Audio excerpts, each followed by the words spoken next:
Well, if you say so, I think it's started. Okay, good. Phew.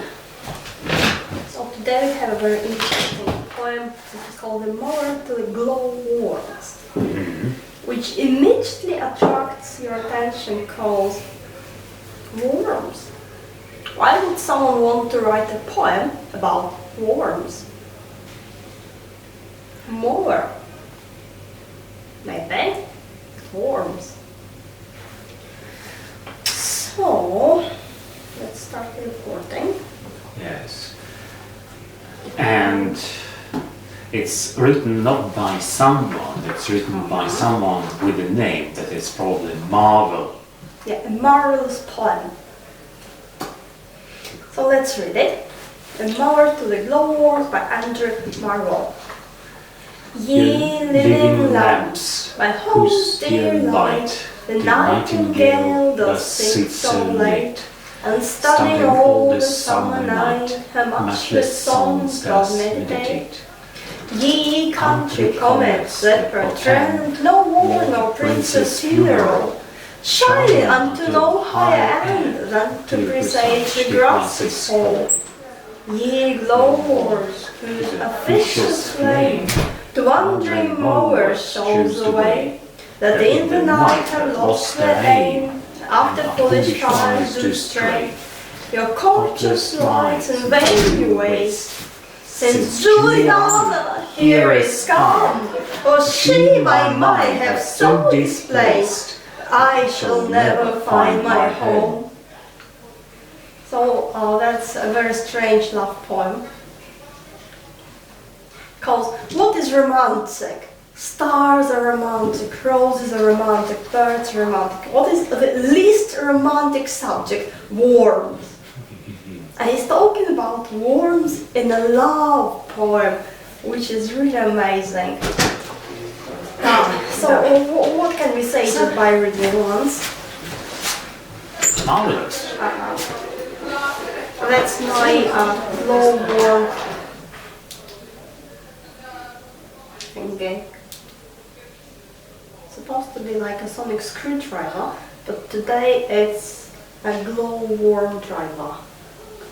Just to give some ideas. Glowworms.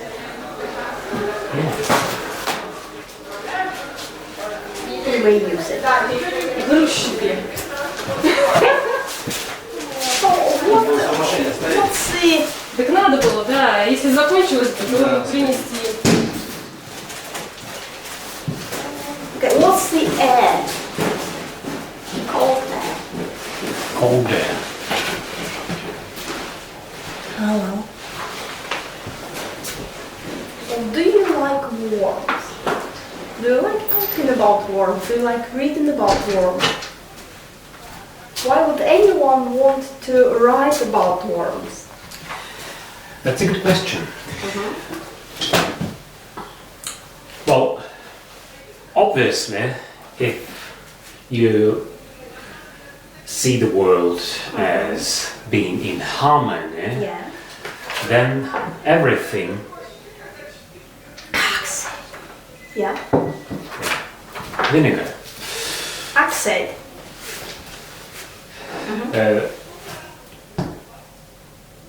Everything or every being has its purpose, including worms. And for someone who likes fishing, or for someone who is a fish. About fish. But it's not about fish. Yeah.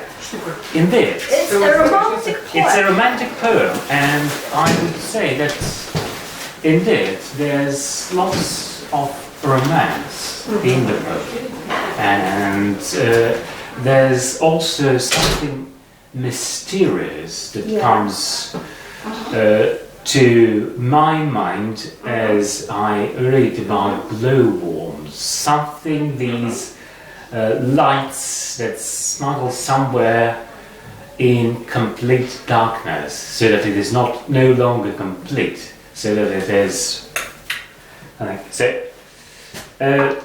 I think it appeals to many things. It also appeals to children in us. Maybe. Because there's something playful about it. Yeah. Have you seen glowworms? No. No. No. Ah, that explains it. Okay, the ones I've seen, they're different kinds. They're not really blue, they're green. Usually like light greenish light, I suppose. So some of them are flying and it's really weird. Because their light is not continuous, but they twinkle as they fly. And what you see is a ping, ping, ping, ping, like Morse. Mm-hmm. And the other kind of glowworms is more like worms, and they sit in grass and they don't move at all, or very little. But still, they're worms. I mean, they shed light. Yeah, they also have greenish light, but it's like they don't fly. I've seen ones that fly. I've seen some that don't fly. They're really amazing. So on one hand, it's understandable why a romantic person would like to write about glowworms, because they're really amazing. It's like little stars, but just below your feet. It's really strange sight. Unless you really see it, it's hard to imagine, I guess. At the same time, we have a Where did you see them? Once I saw them in the United States, and once I saw them in Russia. Yeah. Haven't been to either. Oh, somewhere to look for. So anyway, but we have a nice good word, firefly, which is basically the same. Okay. Firefly, glowworm. So why do we say glowworm rather than firefly? Because a firefly has more dignity, has more romance in it, because flies, they're flying, and fire is like energy and love and passion. Firebird, firefly. It's something very exciting, something very inspiring, while glowworm makes you think about worms, which is not so romantic. But you have that poem, which turns out to be about love and just a last bit. Yeah? And somehow you choose to not even to talk to, not even to look at the glowworm, but to make them the main character of your poem. Well, maybe it's because as a poet, you notice the beauty of those beings which are not necessarily the most beautiful ones. Yeah. And in this, there's lots of, in your description also, there's lots that makes them really outstanding, because they are called worms, but they can fly, sort of. Yeah, which depending on the type, which basically means they are not as simple, as unattractive as they might appear. Also, well, maybe when you say worms usually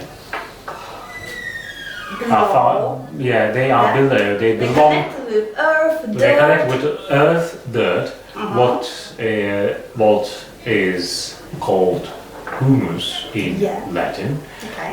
Humidity, I think, is the English word, and that's probably the kind of thing they display.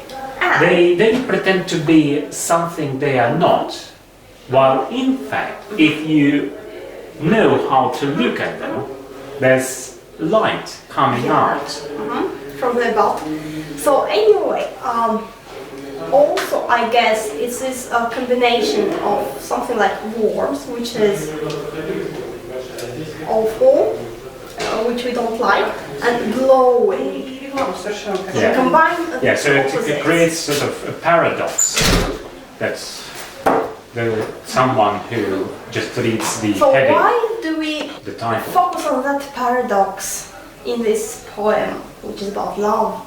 Well, there are certain things.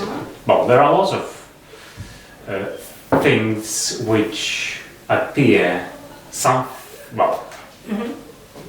and turn out to be something else. And a good paradox usually. Okay, but how is it connected to us? Maybe it's connected with the idea of love. Yeah. Because that's how the lover feels, like a warm, not worthy of his love, but at the same time glowing with feeling. Yeah. Maybe that's how he feels himself. Yeah, and there are also, because it's a lot maybe about fairy tales. There's something magical about these glowworms. Yeah, we have wandering lights. Yes. There are lots of fairy tales, at least. Yeah. Children's tales that tell us about someone really unattractive or foolish who at the very end emerges. Turns out to be. Yeah, the frog princesses. Yeah. Yeah, maybe. Maybe, yeah. And the last thing, isn't there also a sort of a paradox? Complete darkness, which is enlightened by someone really small, someone really unattractive, someone, well, you can basically, Yeah. So let's have the poem and see how he sees the light worms. What kind of creatures are they for him in this poem? So he starts with, ye living lamps.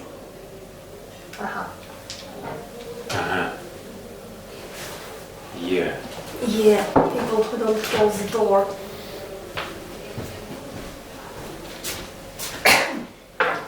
Oh yeah. So, we start with ye. We talk about glowworms, we start with ye, which is interesting. So first of all, ye means we talk to them directly. Yes. The second, ye is an old form, you plural, which means we are about to be very clever, do something clever, but we still talk about glowworms. So we have that paradox, this confusion of styles from the beginning. We're mixing high and low, even with that first word that we use, ye, talking to glowworms. Ye living lamps.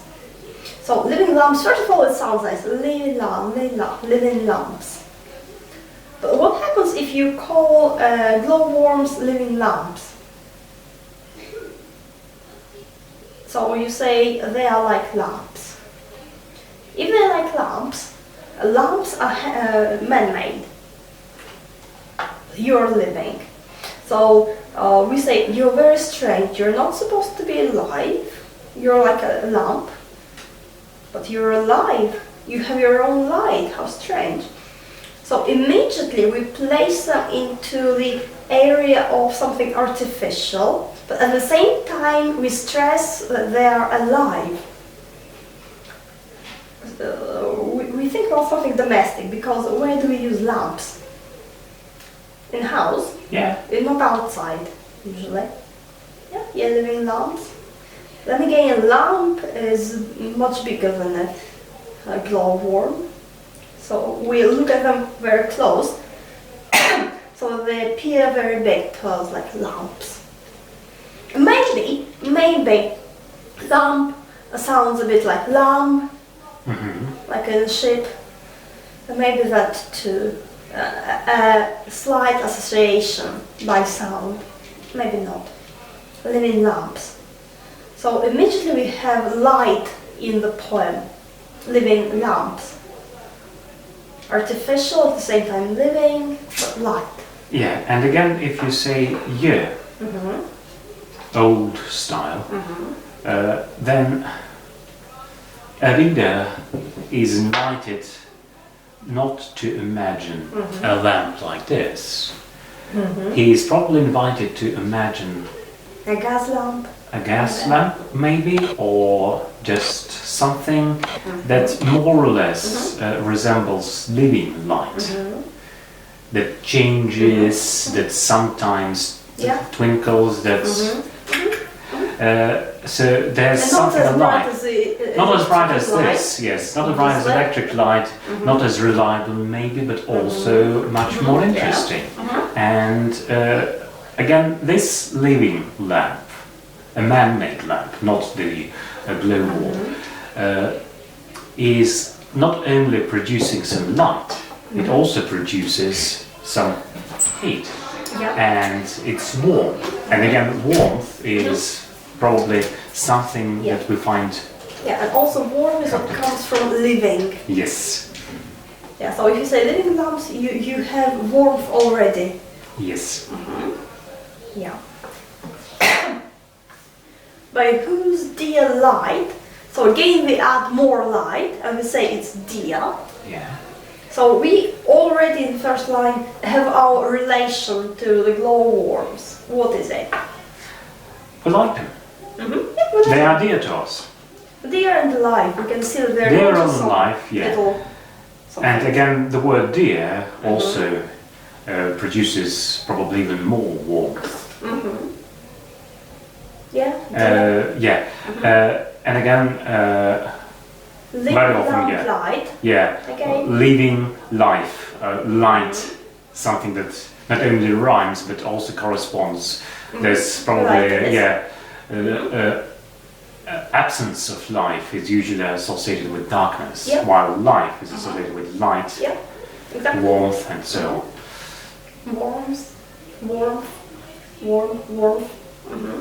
Then suddenly we change the plane and we stop looking at the glowworms and we look up and what do we see? A nightingale. It's like, oh, here, finally, now that's something we understand, something that is normal for a romantic poem. Have you heard Nightingale? Florence Nightingale. Hey? Have you heard Nightingale? Well, maybe you can find the recording. If nothing else. But they do live in Moscow, you can find them in Moscow, in parks. Well, anyway, when you say nightingale, now after light, you invent night. Yes. In word nightingale, there's night. Yes. You have lamp, which is light, which is light, now night, which rhymes with light. Yeah, it does. Yeah, and this gets something dark. So the first line is very light, the second line is dark because you have nightingale and late. Yes. The nightingale does sit so late. So now we have, instead of the stars, which light the place. And which are alive. We have something, well, sit, at least to me, suggests something static. Yeah. So instead of the stars, which would be normal, we have it upside down, not up and down, but down and up. We have the living lamps down there, and high up here, the nightingale.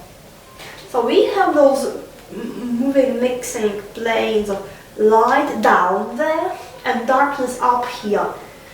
And they are interfering. It's a little bit like a Van Gogh painting, the Starry Night, if you can imagine it, where light and darkness are mixing without mixing. Yeah? And standing all the summer night, her matchless song does meditate.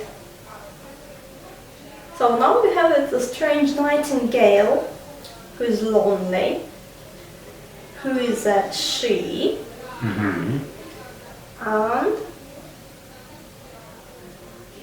what else do you know on this nightingale? She's a student. She's a student, aye. So, who is it? Why do we need a nightingale in the poem? Well, the nightingale, she, appears because she's only able to stay so late, to sit so late, thanks to those living lamps. Yeah, well, the living lamp. we should pause it. Pause it. Pause it. How do I do that? Just turn it off. Yes. Okay. Good. So, who is this nightingale? Who studies all the summer night and sings her matchless songs? So first, which is strange, is that we use a she for a nightingale, which is not typical for English language. It's not. So the first question is, why do we say her and not its?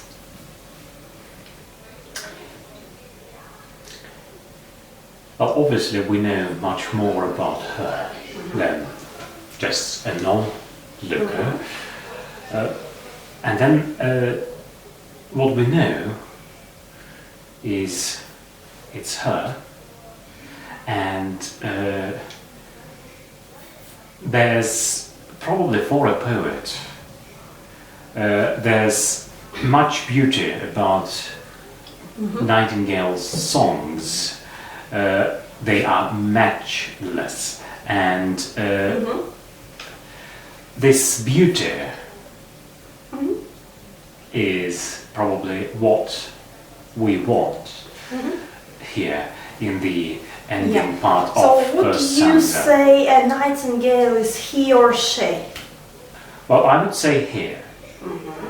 So do we know, but just biologically, is it the cock nightingales or hen nightingales who sing? I have no idea. Maybe it's just being technical. Maybe it's girl nightingales who do the singing and not the boy nightingales. Maybe. I don't know. Maybe not. What's interesting is that we talk about a lover. It's a man. We know it's a man. He says so in the poem. Yeah. Well, a kind of, he's waiting for Juliana, who is a girl, so he's a boy. Yeah. So why would he make a nightingale a girl? Why would he not make a nightingale a boy like himself? Because then you have this perfect mirror. I'm waiting for my love, my songs are matchless, all I do is wander around all night and waiting and doing nothing. And so does he. But now we have a nightingale who is a she. Because then it's a double mirror, really. Okay. He is all alone, on his own, and so is she. She is standing all summer night. She meditates, and so does he. Okay. Pause. First. Yeah. Maybe. So, a little remark on the word her. Yeah. Since it's not typical for English, but it is typical for most Eastern languages. You have it in Russian, you have it in Hebrew, I think in Arabic, probably in Armenian something. Have it in many languages. And people who have their native language does not have genders like English, I really find it hard to understand the logic, because there's no logic. Apparently there used to be some logic, but now it's all lost. In Welsh you have genders too, by the way.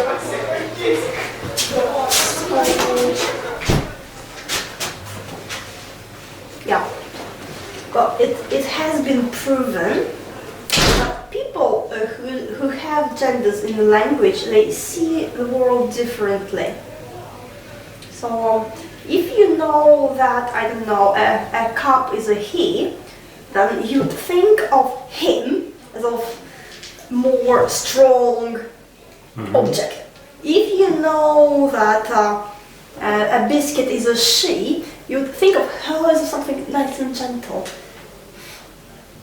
Well, there has been a study where you had people who talked in different languages, like one of them had a breech who's a he, another had a breech who is a she, and they asked them to describe bridges. What adjective would you give to a bridge? And the people who had it as a he they would say, oh, it's a strong bridge, it's a big bridge, it's a stone bridge. And people who had the bridge as a shield said, well, it's a delicate bridge, it's an elegant bridge. So it affects the way you think. And as English does not have it, you can play with it. You can introduce genders, not everywhere because then it's just a big mess, but sporadically, like little stars. And then it shines really brightly because you introduce an idea which, well, actually used to be in the language a long time ago, but then it was long forgotten. So if you reintroduce the idea, it is always very, very strong. So here we make a very strong, brave move by saying that a nightingale is a she, which means it's a mower talking to glowworms, which already is an interesting situation. It means he's a person who has no other people to talk to. Again,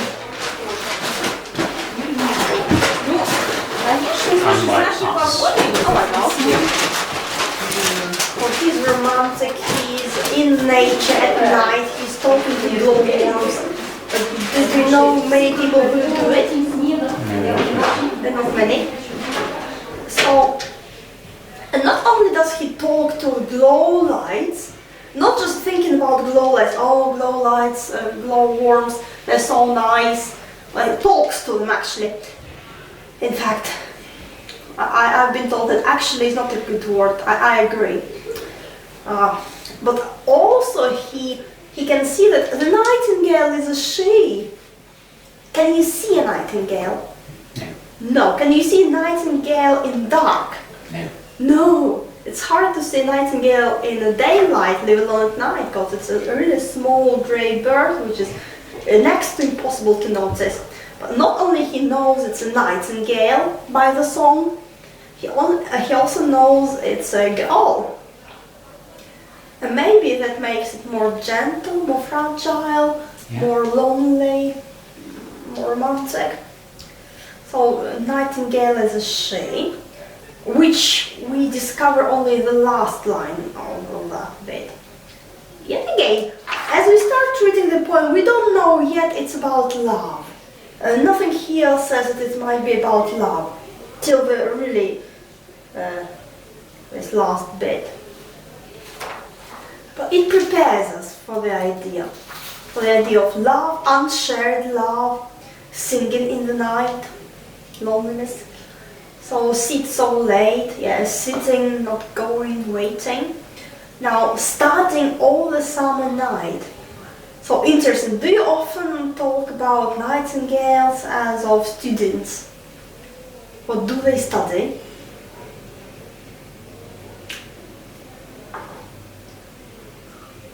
Well, maybe they sing beautifully, so they know a secret. And probably that's what they study. Yeah, perfecting the song. Yeah. Because that's how birds learn to sing. They repeat again and again, a bit better each time. They're not born with the song, they learn it during life. Yeah. So the idea is like... Типа, да, летает туда, поэтому они сильно цены не гонят.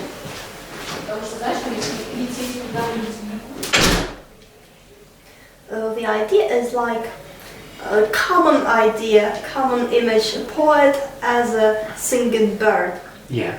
So now he is a poet in the night who tries to perfect his poetry. And there's a bird trying to perfect her songs. And what's the implication? Why do they do it? Because if they do it right, then they'll find a mate. It's like Shakespeare in his sonnets. The whole idea, why do I write sonnets? To get a girl. So that's the same. Why would Nightingale sing? Because she wants a partner. Why does he write a poem? Because he wants a partner, a girl. We don't know it yet. We know it. Because he says matchless songs.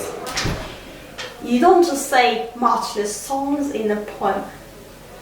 So matchless, again, we skipped, a summer night. Yeah, summer night. Why do we have summer night? not just night, lonely night. Also, well, summer nights are not really long nights. You mentioned Shakespeare. There's something about midsummer in Shakespeare, which is the day, well, not the day, the night, well, strange. It's not midsummer night. It's not midsummer, it's just summer night. But again, if we needed something warm, then it's there. Summer. So summer night means a warm, lovely night. Lovely night. You can be out all night without freezing to death. Yeah. And it's really mild. It's really something nice. And you have the word summer in it. So summer is a relaxed time. Yeah. The time when you don't really have any worry for once. So it's not like autumn when you need to harvest, not winter when you need to survive, not spring when you need to come back to your garden and start working. The summertime is slightly more relaxed in that sense. Is it too relaxed? No, it isn't. It isn't. So what we create in this first stanza is this warmth. Something that is not burning, but warming. Yeah. Warm, glow. Okay, glow is soft. It's not like shining. Yeah. And the Nightingale song is also nice and soft. It's not too loud. In fact, you probably have to. It can be loud, but again, it probably makes you stop and listen if you're a poet. It is not something that makes you stop and halt when you are moving somewhere because you're frightened to death. It's something which is good for meditation. Yeah. So much less is a good word because we have the idea of matching in it. It's much less means by negation. You introduce it and then you negate it. Means you're thinking about matching, and then you say, but not this time. So that makes us think about matching. Meditate. Meditate is a perfect word here because what it means, just literally, meditate, be a mediator. Yeah. Produce. Meditate means produce, be in the middle. Yeah? So the song comes from somewhere, inspiration, and you meditate it. The same as a poet meditates poetry. Yeah.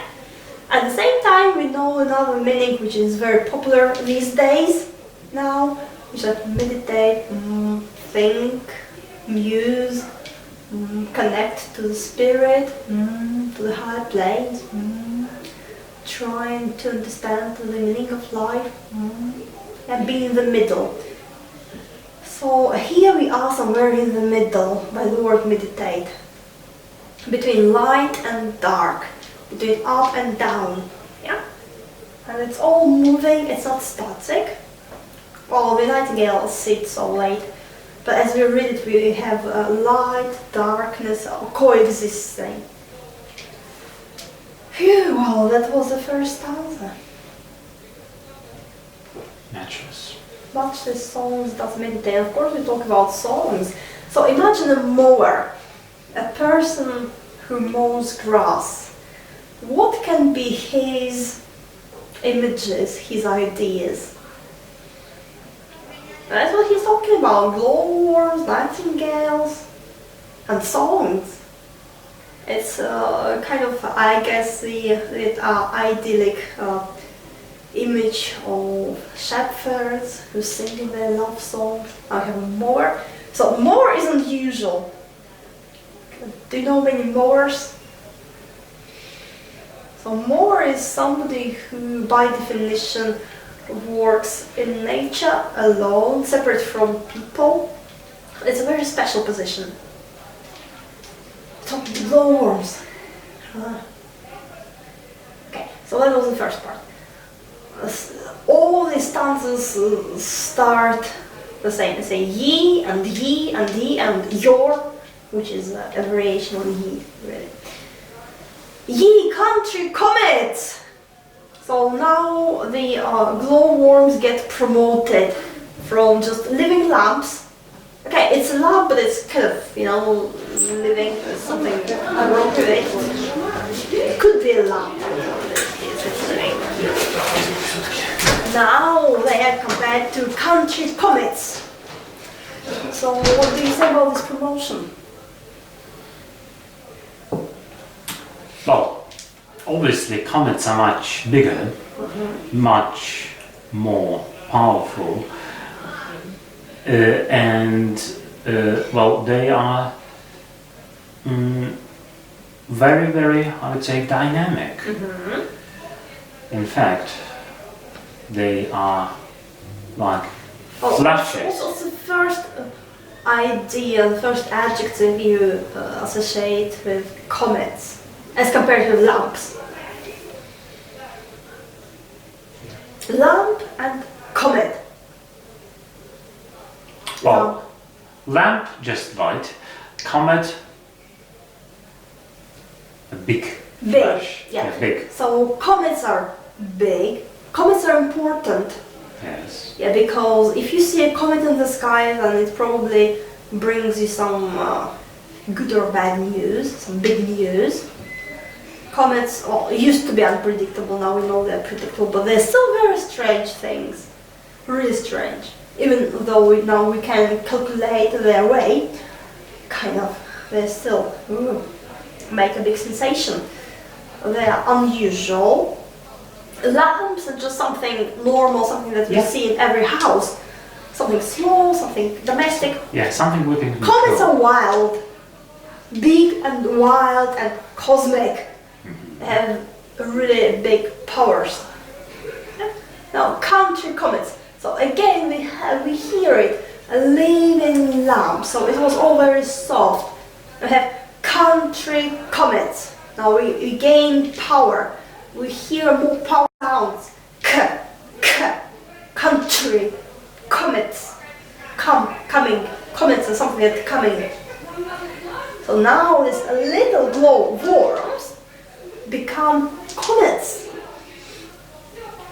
So in the first part we could kind of guess, wow, usually we have stars in this place in poems, now we talk about glowworms, so glowworms are a bit like stars maybe, but we don't really say it. Here we say it openly that glowworms are like comets, but they're country comets, like pet comets. Which is maybe flattering for the glowworms, maybe not so flattering for the comets.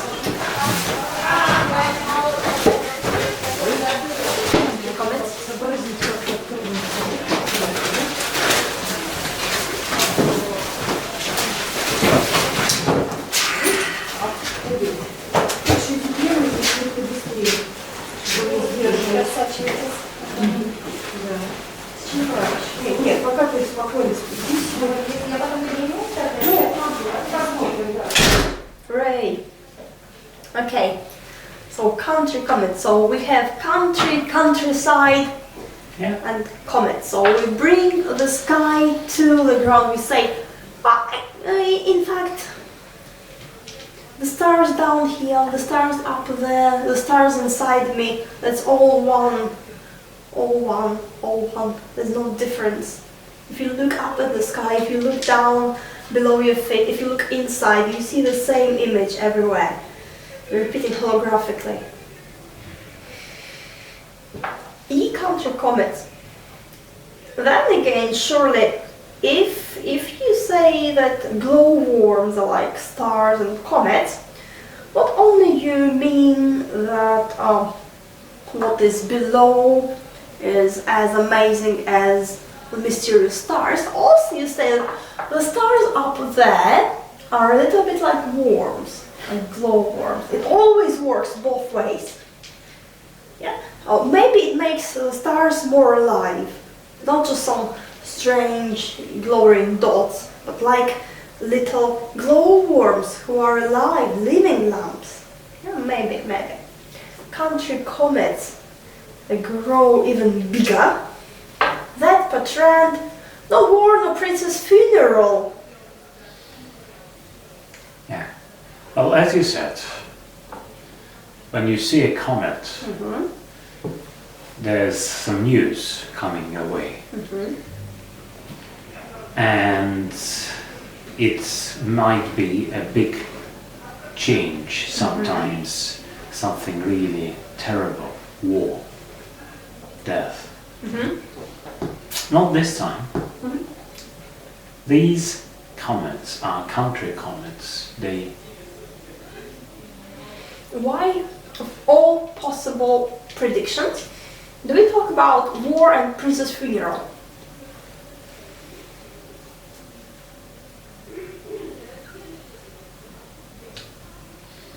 Yeah, that's interesting. Okay, as we read it, we don't know it's about love, but as we read it to the end, we know it's about love. So maybe we look in that direction, in the context of the poem. Well, if we look into that direction, war means, in the context of love, means separation. He is a soldier. She is supposed to wait for him. If they are in love, That's interesting. maybe. At least you can imagine, and it's easy to imagine the parting scene. And then again, he might come back, he might not. You never know in advance. Okay. And you might never see him again. And this separation is then final. Yeah, maybe. That's a good idea. I'm not sure about the prince. If we look at it in the context of love, it's a very old allusion, a very old tradition. So we see love differently. We have different traditions of talking about love in poetry. And one of the earliest traditions is love as war. Love as hunting, love as a sickness, love as a war. So usually the idea is that war is the goal is under the siege. The man is trying to conquer her like a castle. She's a castle, he's a warrior, there's a war. Yeah? And finally she has to surrender, ideally, in the point. So maybe that's what we think about. So on one hand he says just, it's nothing big, it's not about war, it's not about princess funeral. At the same time he's talking about himself. Yeah. It's like, they portray no war between us. So it's like, they're nice lights, they predict nice future. If you say war and princess funeral, you introduce the idea into the landscape. Yeah? So there's a possibility of war. Yeah. The potential of war, which is now more solid because we talk about it.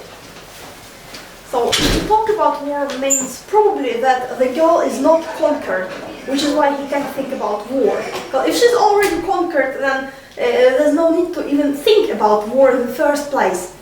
You just go to your girl and be happy. Yeah? Finished. So if you think about war, it's not finished. Nor princess funeral. He is a worm, he is a Moor, he is a nightingale. Also he's a prince in his reality. Prince means main hero, that's all. Princess funeral. So that's how he feels about the most possible ending of his story, apparently. Yeah, funeral, like failing. Princess funeral, the lover's failure, maybe. Princess funeral, because he doesn't say the queen's funeral, princess's funeral, duke's funeral, he says the princess funeral. Okay, princes are important, but you have a prince, immediately it's the main hero. And funeral again, something sad. Shining unto no higher end. Then to presage the grasses fall. So shining again, a bit light, a bit more bright. Then we speak about something higher. We look up, higher, and then end.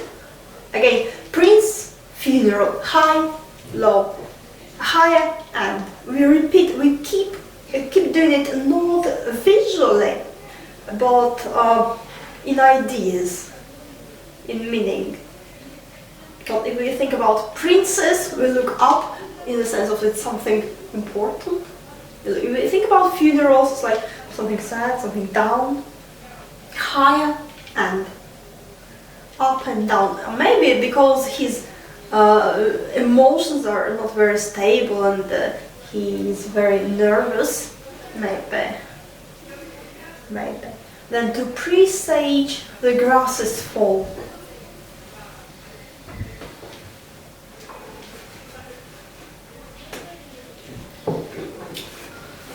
The word fall. Yeah. Failure. Yeah. So if the first stanza was all about light and a bit of darkness, softness, the second stanza is all about ending, portent, and war, funeral, and fall. It's like, oh, I'm a loser, I'm a loser. What's the song? Do you know the song? And I'm not what I appear to be. Of all the love I have won or have lost, there is one love I should never have crossed.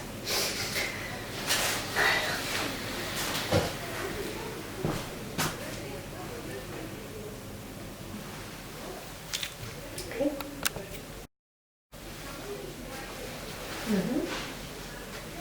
Okay, good.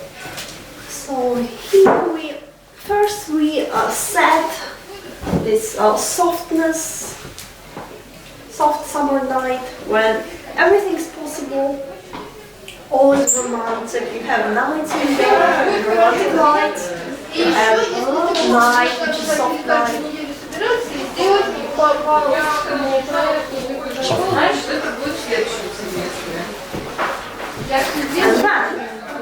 And then you sit under that nightingale and you say, oh no, that's all very nice, what is it to me? I'm a failure. Можно я пойду на улицу? Можно, все идут на улицу.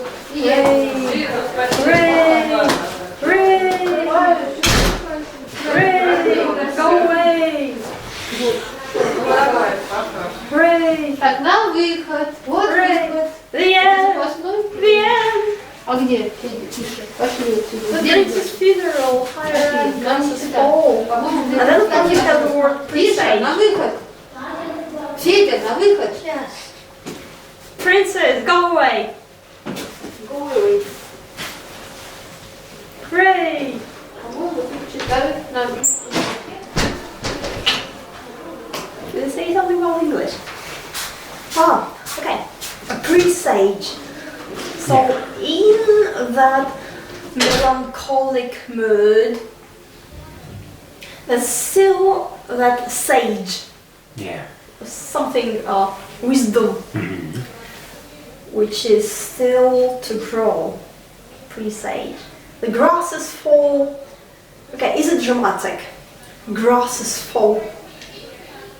Oh, not really. Not really. But why would grass fall? Because that's his job. That's what he does. Cutting grass. So what is happening is that he's mowing the grass in the night. I don't know why. A long working day. And as he's mowing the grass, and naturally all the insects fly away from him. And so you have all those glowworms flying away from him, and he says, "Oh, you're like comets, only it's not like you saying that somebody's going to die, just me coming with my mower." Yeah. And then of course, grasses fall is something that you don't notice. It's something soft, something soundless, something gentle. And maybe again that's how he fails. If he fails, nobody even notices. Maybe. So again, grasses fall is a very traditional image in life. Our days are like grass. It's coming from even the Old Testament somewhere, in the Psalms or somewhere. Yeah. Yeah. So grasses fall is the same as Prince's funeral. Then of course, ending. Watch this. And then what happens the first stanza? Ye glowworms with a facious flame, the wandering mower shows away, that in the night have lost their aim, and after foolish fires do stray. Now, again, ye. Now they make the round and they become themselves again. Not lamps, not comets, but themselves. Glowworms. His vision adjusts finally. He can finally see that they're glowworms. Well, what does he say? A fisher's flame. So we have lots of music in the sounds here. A living lamps, country comets, a fisher's flame, presage the grasses fall. Yeah, lots and lots of this music in it. So why a fisher's flame? So we had lamps, which is not bright at all, then light, a bit brighter, then comets, brighter, then shining, brighter, now flame. So the glowworms become brighter and brighter and brighter. Maybe it's his feelings, maybe. So why a fishes? What's a fishes?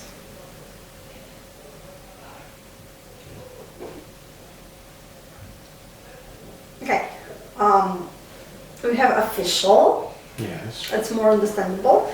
We have officials is when like you have lots of them, they're everywhere, and you would like to get rid of them, but you can't.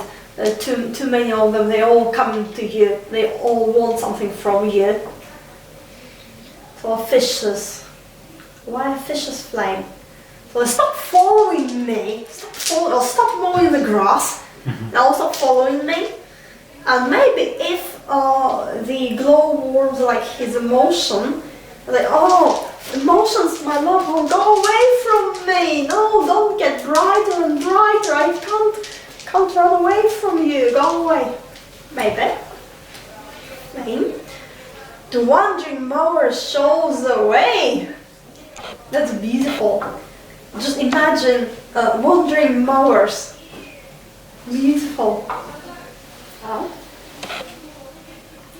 So again, he's talking about himself, but in plural, which makes it less personal. I'm not talking about myself, I'm just speaking in general. Wandering mowers shows the way.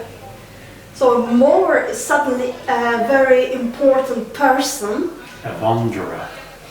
A wanderer. And the wandering.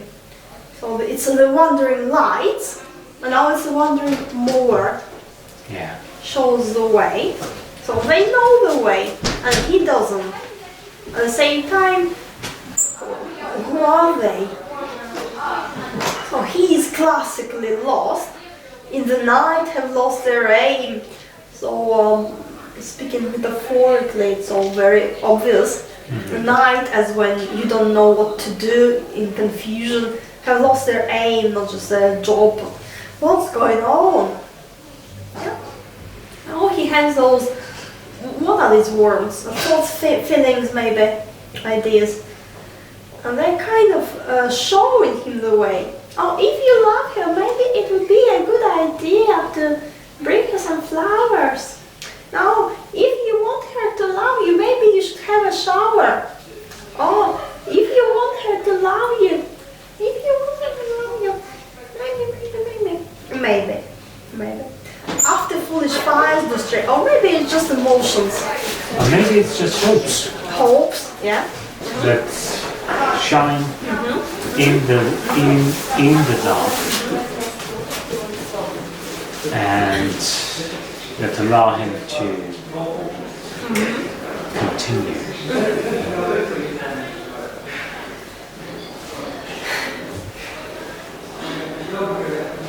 Yeah. Wondering doors. I wonder why they never close the door.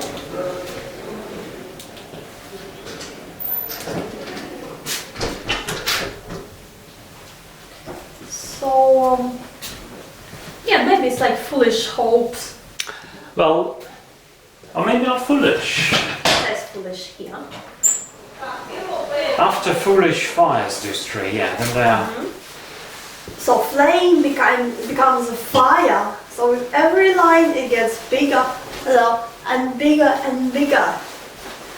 Again, if you listen, we have all those beautiful sounds again. A vicious flame. Now the second line, wandering, Marvell shows the way. And in the night have lost their aim. After foolish fires, we have music always to stray. We know these wandering fires would lead travelers into trouble. So that's this transformation which happens to the glowworms. How not to the glowworms, it's just that, but how he sees them. First they're living lives, then they country comets. Now they're stray lights. And it's not his fault, like, it's your fault. Yeah, you're foolish. I'm not foolish. I follow you because I have no other choice. I'm not foolish. Well, of course I'm foolish to follow you because I know that you're not leading me anywhere. But I still hope. And you might. The wandering Marvell shows the way that in the night have lost their aim and after foolish fires do stray. So stray, I know it's not where I'm supposed to go, I'm not supposed to love you at all, but I can't help you, Yeah. Ye glowworms with a vicious flame, the wandering Marvell shows the way, and that in the night have lost their aim, and after foolish fires do stray. Your cautious lies in vain you waste, since Juliana here is come. For she my mind hath so displaced that I shall never find my home. So we let these glowworms grow, become really big, become connected with his fate, his destiny. Because comets are connected with destiny. And he says they portend, they presage. Comets are connected with destiny. Then the wandering lights are connected with destiny. Your way, do you follow these lights or do you not follow these lights? So that's a light of destiny. They're really, really big now, not just some stupid worms. And after you let them grow that big, they become heavy because you talk about them so much. You say, your cautious lies in vain you waste. Since Juliana here is come. Yeah, and since we only give Juliana a couple of lines, opposed to 3 stanzas dedicated to glowworms, we can see just how much she means to him. More than comets, more than stray lights, more than everything. Yeah, because she only needs 3 lines and not 3 stanzas to make her important. Cautious lights. like cautious. Yeah, courting. He's courting Juliana. In vain you waste. Apparently he is wasting something in vain, trying to conquer the goal. Since Juliana, here is calm. So what do you know about Juliana? She's got this nice name, which, as you just demonstrated, is good for a song. It sounds like July because we have summer, right? Yes, and again, it somehow rhymes with the very beginning where we had this female nightingale who was singing beautiful songs and meditating. Something beautiful, something singing, and now she has arrived. Finally. A bit late. Yes. And what happens to the poet is... He forgets all about the glowworms. Well, he forgets all about the glowworms, but he's still lost. He still feels displaced. Because of her. So the big question is, of course, what is she doing that night? And is she come for him, or is she just passing by? Or is there someone else? Is there someone else? Yeah. Since Juliana here is come, when I see this Juliana, I forget all else. I forget about spirits of the wood, I forget about signs in the sky, I forget it all when I see her. Here is come, making her introduction. For she, my mind, have so displaced that I shall never find my home. So that's, again, of course, on one hand, it's very classical, obvious. We compare two landscapes, two places, the mindscape and the landscape. And for us they're the same. If you say I'm lost, it might be I'm physically lost, or I'm confused, I'm lost in my thoughts.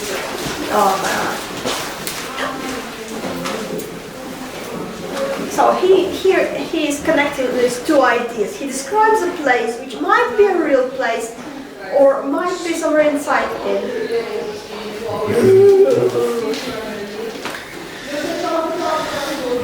They, the door, have so displaced.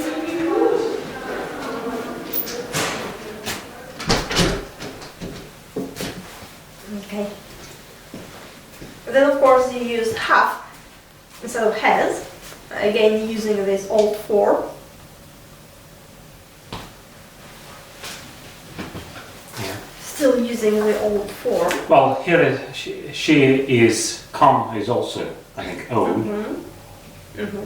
Something that still exists in German, but is never will be used in English. She, my mind.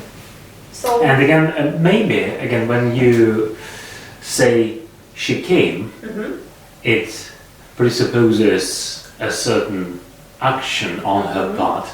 Yeah, here it comes just appears. Yeah, she just appears out of nowhere. Yeah. So then what do we have is she and my mind standing next to each other. She's on my mind. And she can affect my mind because they stand together, the words. She have so displaced. He doesn't say she have so displaced my mind, she my mind. Which means it's, if you see an unusual word or an unusual word usage, it means that it attracts your attention. Yeah. Then you And look at even it more so more in closely. English, where they usually follow certain patterns. Well, that's because that's how you relate words to each other in a phrase. Yeah. So you know it's a subject, it's the object, Yeah. by the place. Yeah. And when they are displaced, when the words are displaced. If the words are displaced, they certainly bring our attention to it. Yeah. So she and my mind are placed together. Yeah. They're really close. So the closer the words stand, the closer is connection as we read it, obviously. Have so displaced that I shall never find my home. But we were talking about a mindscape, a landscape, physical and mental being the same. Because we don't really know anything about a mindscape. We use these descriptions which we can, which is what we see around us, describe it. So a forest, confusion, darkness, night, all these natural images become the metaphorical images of what is going on inside. And here, interestingly, mind was displaced. So I shall never find my home. So home here, where?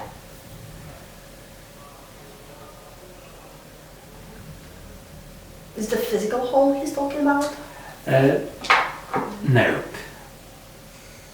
He's talking about, well, home is where there's warmth, where there's peace of mind, maybe, and where there's also, again, home often means a nice, happy family. Yeah. And that's what he is no longer hoping to find. Meaning, again, he says, at least he says, it's highly unlikely. Well, let's say we have two statements here connected. First, his mind is displaced. Two, he shall never find his home. How are these two connected? Well, a displaced person is a person who is homeless and who can't return to his home. And his mind is displaced again. He concentrates on something and he can't help it. So, if displacing his mind means he can't find his home, we have only two logical versions. One is mind is a tool for finding home. If your mind is confused, displaced, then you don't have the tool to find your home. And number two, mind is home, and it is so displaced that he can't find it. Which means, very interestingly, my home, my safe position, my stability, stable situation, it's his mind, not his heart, his mind, peace of mind, like you said. Which again is interesting, because if you talk about love, then usually most poets talk about heart and feelings and somewhere maybe stomach, and not mind. Yeah. Should my mind have so displaced, I shall never find my home. So for him, stability lies in mind, and mind can be easily confused by something which is much stronger, Juliana, by feelings. So what he says here is that this Juliana is so great that she is much greater, more powerful than comets. Second, she's even more powerful than his inner home, inner stability. His inner stability can very easily be shattered by her very presence. Mind, memory. Phew. So is it a sad poem, a happy poem, melancholical poem, or what kind of a poem is it? Funny poem? No, I guess it's a funny poem. If you talk about more and glowworms, you can't be too serious about yourself. Because if you want to be serious about yourself, you talk about princes and nightingales. You have princes and nightingales here, but they're like passing. Yeah, but if you take someone as simple as a mower, I mean, what job can be more simple than a mow grass? Yeah, so it's not like he's a big important person. He's doing his job, that's all. Talking about worms again, even if it's glowworms, means you do it light-heartedly. You look at it light-heartedly. Light worms, light-heartedly. At the same time, what he describes here is something that lots of people will understand, like, oh, I love her, she doesn't love me, she's too great for me, I feel so confused when she's near me. Yeah. So that's feelings that maybe not everybody, but I guess most people know and understand. And what happens if you overlap them? A silly, mower and sincere feelings. Then again, it works two ways. Always, whenever you use a metaphor, whenever you overlap something, it works both ways. On one hand, the mower becomes a bit more tragic, more important. Oh, he's also a person who has deep feelings. That's the idyllic tradition with shepherds. Yeah. At the same time, it means that, oh, love is not so high up there. We bring it down here. Yeah, we bring stars down, turn them into light worms. We bring all those high feelings. Instead of being dramatic, they're being light-hearted. And maybe it works better. Maybe. Yeah. Because if it's something important, then you don't need to be important about it. It already has this importance in it. You become light-heartedly. Yeah, and in fact, when you try being important about something, you might actually degrade it. Now I use the word actually, a word I shouldn't use. No one should use the word actually. Actually. Well, actually, we all use the word actually. From time to time, like wandering mowers. So his idea of being lost technically starts with wandering mowers show the way, have lost their aim. But maybe when you say much less, it's a bit like confused, a bit like lost too. Maybe. No match to strike and some more light. So, anything else we can say here? Again, the construction, apart from ye and have, is quite simple. So, if a Moor wants to write a poem, he kind of knows that you use words ye and have in poetry to look more clever. But then he still talks about glowworms, talks about what he knows, I can see. And the words are simple, the rhyme is simple, the structure is simple. So, all in all, are his feelings deep? Well, his feelings are deep. And again, his feelings are even deeper because he is well equipped to connect his feelings to something he knows better, including not only the beautiful nightingale but also the worms.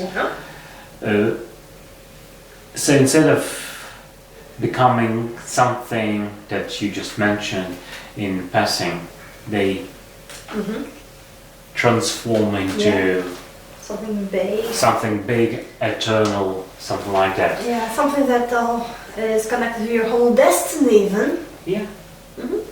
Yeah. Okay. Anything else?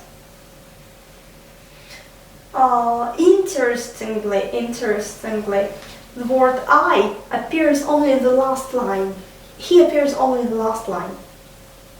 He kind of talks about himself in a third person when he says wandering mowers, Yeah. but it's all like a trick. We are made look somewhere else, at glowworms, at nightingales, when all that while the real heroes were just off the frame, just behind the stage. Only here in the last bit, Juliana and she, my mind, and I, and my home. Because we don't have anything my or me before. Yeah. It only appears here in the end. So again, it might be something about, I don't know, it might as well belong to something more abstract. If you were writing a book about birds, Yeah. stanza 1 is okay. If you were writing a book about astronomy, stanza 2 is okay. Yeah. If you were writing a book about traveling and yeah, stanza 3 is okay. And only stanza 4 Gets personal. gets personal. But again, we don't have these stanzas that are separate. They are interconnected, Yeah.